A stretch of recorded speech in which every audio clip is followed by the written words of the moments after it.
So let's talk about some legal stuff. It's kind of a big question. Do you have the right to actually defend yourself? You do. It's there in black and white. Here's how it goes. You can defend yourself, someone else, even if you don't know them. Your property, someone else's property, even if you don't know them. All you need is to determine two things. One, you feel it's necessary, and two, that you use appropriate action. Also, sometimes an older version of the term is use of force. Is that clear?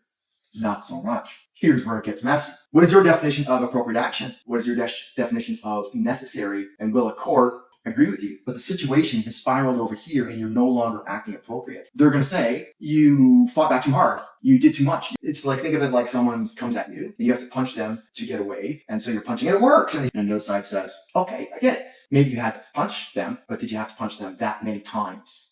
So call it imperfect self-defense. The other side could argue that you misinterpreted the situation, so you never were acting appropriate. The whole thing is your fault.